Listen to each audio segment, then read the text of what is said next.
এখন এই সুযোগে যদি আমরা সব ব্যবহার করতে না পারি, তাইলে আমাদের গ্রাম্য একটা প্রবাদ বাক্য রয়েছে যে লাউ সেই কদু। এখন সেই লাউ কদু কি আবার দেখতে চান? আল্লাহ রাব্বুল আলামিন বলেছেন, যে জাতি নিজেদের ভাগ্যের পরিবর্তন তারা না ঘটায় আমি ঘটাই না।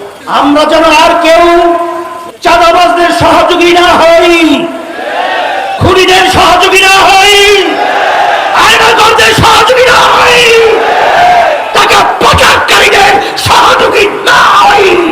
বাংলার জমিনকে চাঁদা মুক্ত দেশ ঘোষণা করতে হবে, বাস্তবায়ন করতে হবে। আর আমরা সেই মায়ের কলিজা ফাটা চিৎকার শুনতে চাই না। ভাত পাক করে খেয়ে যেতে পারে নাই, আমিও তাদেরকে স্মরণ করে দিতে চাই।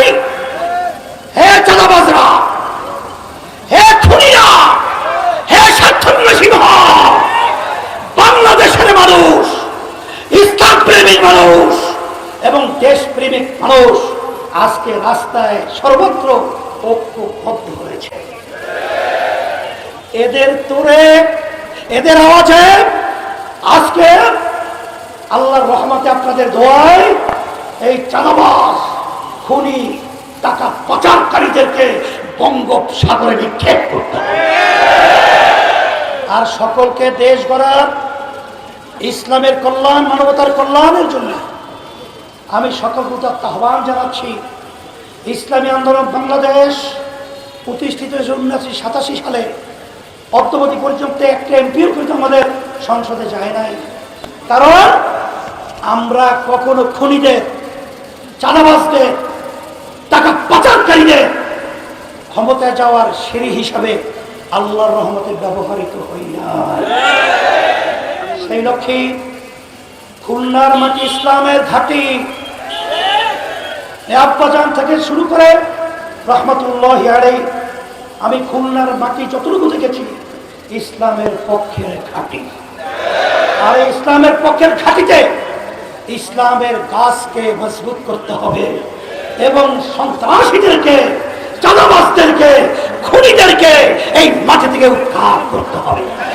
মহান আল্লাহ তাআলা কোরআন মাজিদে সুবিচারের খবর দিয়ে বলেছেন সূরা হাদীদের মধ্যে, লাকাদ আরসালনা রুসুলানা বিল বাইয়িনাতি ওয়া আনজালনা মাআহুমুল কিতাবা ওয়াল মিজান লিয়াকুমা আন-নাসু বিল কিসত ওয়া আনজালনা আল হাদীদ ফীহি বাসুন শাদীদ ওয়া মানাফিউ লিন-নাস। মহান আল্লাহ তাআলা বলছেন, আমি রাসূলগণকে পাঠিয়েছি, কিতাব পাঠিয়েছি, মিজান দিয়েছি, বাইয়িনা দিয়েছি। কি কারণে? কারণ হলো লিয়াকুমা আন-নাসু বিল কিসত।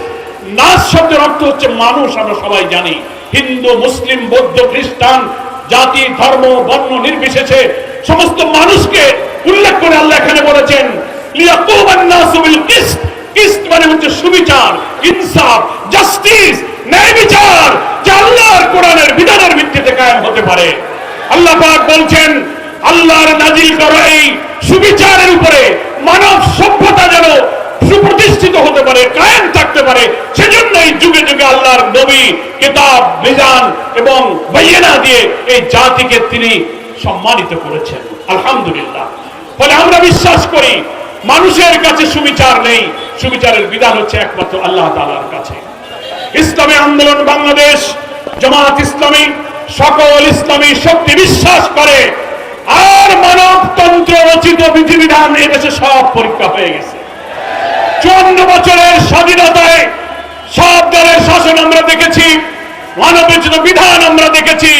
একটাই শুধু পরীক্ষা হতে বাকি, কোরআনের আইন। আর সব নেক মানুষের নেতৃত্ব হলে রাষ্ট্রটা কেমন হবে, জাতির শুধু সেটাই দেখতে বাকি আছে। সেই কারণে দেশ বরেণ্য উলামায়ে কেরাম, পীর মাশায়েখ, ইসলামিক স্কলার, রাজনৈতিক শক্তি এখন একটি ঐক্য এবং সম্ভাবনার পরিবেশ তৈরি করেছে। আলহামদুলিল্লাহ। সেই পথে আমরা দেখতে পাচ্ছি, যখনই ইসলামী দল, ঐক্যবদ্ধ দেশপ্রেমিক রাজনৈতিক শক্তি ঐক্যের একটি পরিবেশ এবং সম্ভাবনা তৈরি করেছেন, সাথে সাথে একটি অপশক্তিও এই শক্তি যেন আগাতে না পারে তার জন্য কিন্তু দেশি বিদেশি ষড়যন্ত্র কিন্তু শুরু হয়েছে।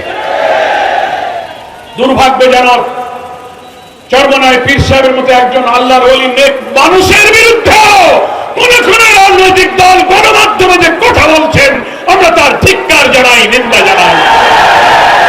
এটা তার বিরুদ্ধে বক্তব্য নয়। ইসলামী মূল্যবোধের প্রতীক যিনি, তার বিরুদ্ধে কথা বলার অর্থ হলো ইসলামী সমাজ, রাষ্ট্র, ঐতিহ্য এবং আদর্শের বিরুদ্ধে কথা বলা।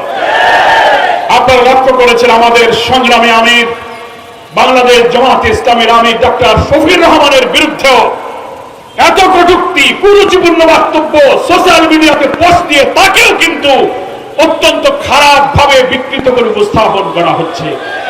বাংলাদেশের ইসলামী আন্দোলনের পক্ষে যারা থাকেন, ইসলামী সমাজ এবং রাষ্ট্রের কথা যারা বলেন, চাঁদাবাজি, মস্তানি, খুন, ধর্ষণ, নারী নির্যাতন, ঘুষ এবং মানব রচিত তন্ত্রমন্ত্রের বিরুদ্ধে যারা একটি নতুন সমাজ গড়ার স্বপ্ন দেখছেন, সেই ব্যক্তিবৃন্দের বিরুদ্ধে এই অপপ্রচার হচ্ছে একটি ষড়যন্ত্রের অংশ।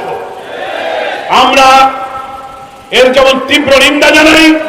জাতীয় রাজনীতিতে যারা ভূমিকা রাখছেন, সকল দল মত নির্বিশেষে আমরা বলবো, দেশবাসীর কাছে আপনি আপনার আদর্শ তুলে ধরুন। আপনার চরিত্র আদর্শ যদি জনগণ পছন্দ করে, লোকেরা আপনাকে ভোট দেবে। কিন্তু আপনি ব্যক্তির বিরুদ্ধে মিথ্যা প্রচার করেন কেন, অসত্য তথ্য দেন কেন? যারা জীবনে একটি মিথ্যা বলে নাই, চুরি করে নাই, হারাম খায় নাই,